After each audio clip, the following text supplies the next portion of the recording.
password card odatda qimmat yo'q holat bo'ladi. Yo'q holat bo'lsa text boxning o'zininki ichi kirgizilgan harflar chiqadi. Biroq maxfiy shifr kirgizgan vaqtimizda yenimizdagi atrofimizdagi kishilar bizning kirgizgan xarakterimizni ko'rib qolsa olmaydi, maxfiy shifrimizni. Bu chaqda biz buni yulduz belgisi yoki xohlagan bir belgiga aylantirib o'tishimiz kerak. Bu iqtidorni dal mush password card degan iqtidor amalga oshirdi. Mush o'ringa qaysi xil iqtidorni, ya'ni yulduz belgisini seplamoqchi bo'lgan bo'lsam, yulduz belgisi qilib bersam, text boxning ichiga kirgizilgan narsalarning hammasi yulduz belgisiga aylanib ketadi. Programni qo'zg'atdim, qo'zg'atgandan keyin mana qayta kirgizsam yulduz belgisiga aylanib ketdi degan gap. Mushu password card qaysi xil belgiga almashtirib o'tishni ko'rsatadi. Ham yolg'iz yulduz belgisini kirgizmaymiz. Yulduz belgisi yoki dollar belgisi kirgizsak bo'ldi. Xohlagan bir belgini kirgizib qo'ysak, maxfiy shifr shu xil belgiga almashib ketadi. Scroll bar, surgich. Surgich hosil qilish uchun ishlatildi. Biroq bu o'zi yakkalda ishlayolmaydi. Surgich hosil bo'lish uchun cho'qim ko'p qur tahrirlash bo'lish kerak. Shunga biz buningda multi line degan xoslikning qiymatini rost qilib bekitib qo'yamiz. Multi line. Qiymatini rost qilib bekitgandan keyin ondan scroll barning qiymatini o'zgartirish bo'ladi. Scroll bar 0 bo'lgan vaqtida hech qanday surgich olmaydi. Agar buning qiymati 1 bo'lsa, horizontal surgich hosil bo'ladi. Horizontal holatdagi surgich. Agar buning qiymati 2 bo'lsa, vertikal holatdagi surgich hosil bo'ladi. Tik holatdagi. Agar buning qiymati 3 bo'lsa, har ikkisi teng hosil bo'ladi. Programni qo'zg'atdim, qo'zg'atib mayaga tekst kirgizsam, surgichlar chiqadi. Uzunligi tekstning uzunligidan eshib kelsa, yana surgich chiqadi.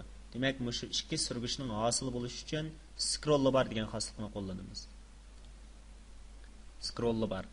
Qiymati 0, 1, 2, 3 deb 4 xil bo'ladi. 0 bo'lsa hech qanday surgich yo'q, 1 bo'lsa horizontal, 2 bo'lsa vertikal, 3 bo'lsa har ikkisi teng bo'ladi.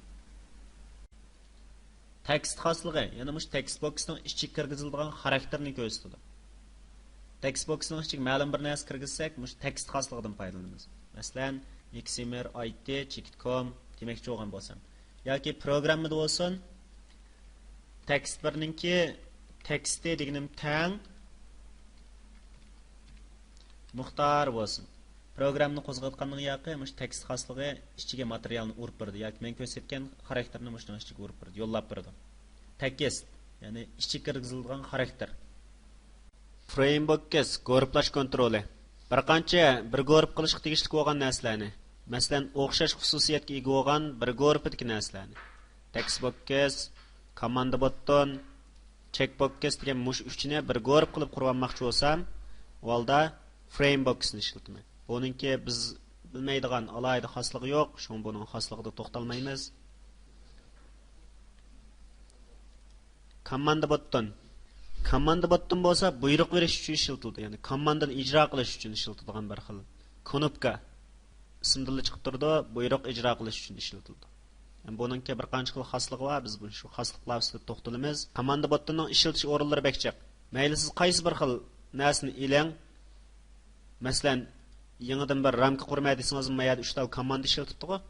Command button nihoyat ko'p ishlatildi. Buyruq ijro qilish uchun ishlatiladigan kontrol. Cancel chekinish knopkasini seplash xosligi, ya'ni knopka taqsininki sol usti burchakdagi ES, ya'ni chekinish knopkasini mushu knopkaga seplash uchun ishlatildi. Odatda qiymati logikal qiymat oladi, ya'ni rost va yolg'on. Yolg'on bo'lgan vaqtida bu iqtidor seplanmaydi. Buni ishlatish uchun men ichiga bir qor program yozay, komandani qo'shib kelib, mushningki klikiga, cheklash odisiga bunday program yozdim. Komandaninki mavzu ustiga, ya'ni komandaning ustidagi xatni soat qilib chiqarib berdim. Ham programni qo'zg'atib chekinish knopkasini bossam soat chiqmaydi. Chiqmadi-ku hozir. Sababi men texi cancelni yechib etmadim. Ham cancelninki xosligini men cancel degan xoslikni men rost qilib belgilab qo'yay. Rost. Programni qo'zg'atdim. Qo'zg'atgandan keyin hamda chekinish knopkasini bosib boqay. Soatni chiqarib berdi. Yani har qaytim bassam soatning o'zgargan qiymatini yo'llab beryotdi. Chekinish knopkasini, ya'ni mouseni bosmadim-ku ustida. Demak, mushu knopka taqsidagi chekinish knopkasini navbatdagi mush knopkaga seplash yoki seplamaslik uchun ishlatildi. Qiymati rost bo'lsa seplandi, yolg'on bo'lsa seplanmaydi. Disable picture ishlangan ahvol ostidagi rasmi. Yani disable picture. Men buningga avval bir rasm seplab boqay. Rasm sepildim, icon o'jitidan birni.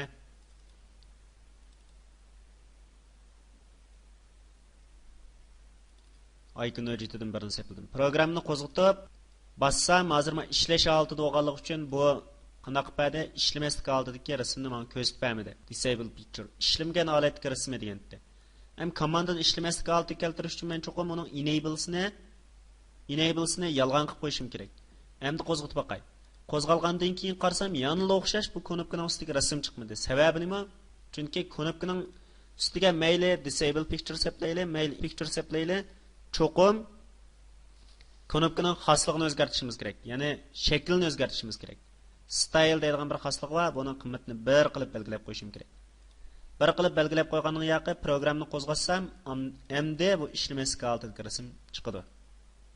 Yani işlemeslik altida ko'rinadigan rasmi, disable picture. İşlemeslik altida ko'rinadigan rasmi. Qimmatli rasm o'jiti bo'ladi. Command bottonninki ishlangan ahvol ostidagi rasmga bir rasm seplab qo'ydim. Ishlamgandagi rasmi degan. Ondan maya kelib stylesni birga tangshab qo'yman. Mayada bir narsaga diqqat qilinglar, styleni programning ichiga yozsanglar bo'lmaydi, xatolik chiqadi. Yani command birning styles deganimiz tang bir qilib tangsanglar programning ichida. Shundoq yozsanglar xatolik chiqadi. Hozir programni qo'zg'atsam, ma rasm ko'rinmaydi. Endi men programni bilan buni ichidagi narsani taqib o'tay. Command birninki caption deganim tang bosh qilib qo'yay, rasmni aniq ko'rish uchun. Command birninki enables deganimiz tang foliz qilib qo'yay. Command bir ishlangan holatga kelsinday. Programni qo'zg'atdim, qo'zg'atib mani bassam, endi rasm ko'rindi degan. Odatda kommanda ishlangan ahvol ostida ko'rindi. Shuning uchun men buning ishlash holati, ya'ni ishlamaslik holatini ishlamaslik holatiga kelib qo'ydim. Besilgan vaqtdagi rasmi. Bu besilgan vaqtdagi rasmi cho'qim knopka ishlaganni ishlashni shart qildi. Ya'ni ishlagan vaqtida uni bosqila bo'ladi, ishlangan ahvol ostida uni bosqila olmaydi. Shunga buningki enable'si cho'qim rosa holatda turish kerak. Ondan keyin men davom picture'ga rasm seplab boqay. Rasm seplab programni qo'zg'atdim. Buning o'xshashlam oldingi sharti style degan xosligini birga tang qilishimiz kerak. Biz allabirun uni birga tang qilib bo'lgan, endi meni bassam, besilganda bir rasm chiqib. Demak, davom picture deganimiz besilgan vaqtda chiqadigan rasmi. Besilgan vaqtda chiqadigan rasmni kuchga qilish uchun cho'qim uning style degan xosligini birga tang qilishimiz kerak. Picture navbatdagi rasmi demakchi. Buning hozir seplab bergan rasm mushning ustida ko'rinadi. Cho'qim bu ishlash holatida bo'lish kerak. Agar men picture'ni ishlamaslik holatiga kelsam, enable'ni yana o'xshash ko'rinyotadi.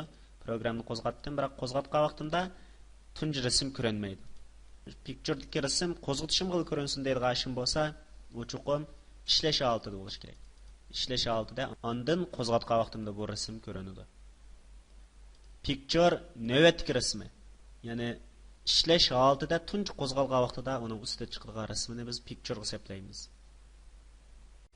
Style shakli mayli pictures bo'lsin, mayli davom pictures bo'lsin, yoki oq ko'rinishning rangi yana back colors bo'lsin, yoki uch o'lcham tekstlik holatida ko'rinishlar bo'lsin, bu shaklni o'zgartirganmiz, cho'qim stylening qiymatini bir qilib tangishimiz kerak. Ya'ni graphical degan holatga tangishimiz kerak. Agar standart o'lchamlik bo'lsa, bu o'z seplab bergan komanda botdan bo'ladi, buni o'zgartirib berish bo'lmaydi. Buning o'zgartirib berib, o'zimiz xohlagan shakldagi komanda yasaymiz deyotganmiz, cho'qim stylening qiymatini bir qilib tangishamiz. Ikki xil qiymat oladi, butun son oladi, 0 va 1 dan iborat ikki xil qiymati bor. 0 bo'lsa o'lchamlik seplab bergan komanda bo'ladi. 1 bo'lsa o'zimiz o'zgartirib ola oladigan komanda bo'ladi.